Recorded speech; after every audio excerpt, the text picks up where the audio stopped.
need some kind of mixing medium to apply glitter without any fallout.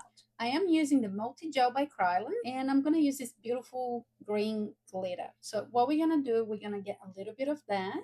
I'm just going to place it on my hand so you can see it. It's a gel, and I'm getting the glitter. I'm just going to use a little bit, take the lid off, and I'm just going to place that just here. I don't know how much you can see.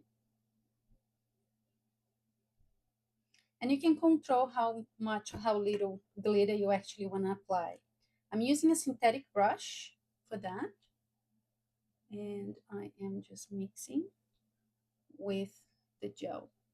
You can see it doesn't really go anywhere. So I got a bit on my brush, and I'm going to close my eye, and I'm just going to start placing that really close to the lash line, and then I'm going to bring it up a bit. You can be as heavy-handed as you want. For this look, I'm not putting too much. I just want to go just over the black. And I'm using just the tip of this brush, and I'm just going to apply some under here as well.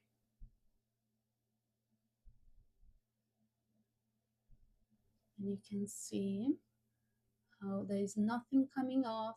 I'm going all the way to the crease actually. This gel product is actually safe to use on the eyes, but you need to be a little bit patient and make sure you wait until it dries, because otherwise you're going to open your eyelids and then it's going to smudge.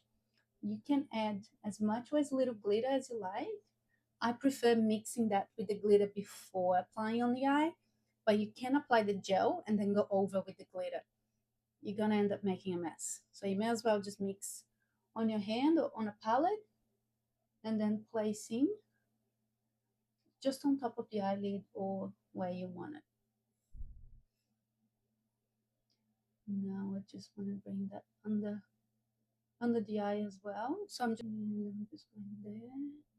Maybe a little bit more on this side. Are they even? I can't even see because I have a really strong light behind my camera. So for me, sometimes it's really hard to see what I'm doing, but you tell me. Another thing as well to remember when you're selecting your glitter, make sure it is cosmetic grade, because glitters that are not cosmetic grade can actually scratch your eye and can cause all sorts of infections. You should also consider getting glitters that are biodegradable, so they're not actually causing any harm to the environment as well. Now, I need to let this dry for a little bit, and then I'll come back. And you can see I don't have any fallout under the eyes. So that's the whole idea about using a mixing medium, a gel, something that is obviously safe to use on the eyes to apply the glitter. This way, the glitter will be concentrated where you want the glitter to be, and that's going to define your look so much more. You can actually create even a wing liner with the glitter. Maybe that's what I'm going to do next. And that's how you do a glitter makeup. Use a mixing medium, a gel product that's not going to make any mess, and obviously that is safe for your eye. Thank you so much for watching, and if you want to learn a little bit more about makeup, subscribe to my channel.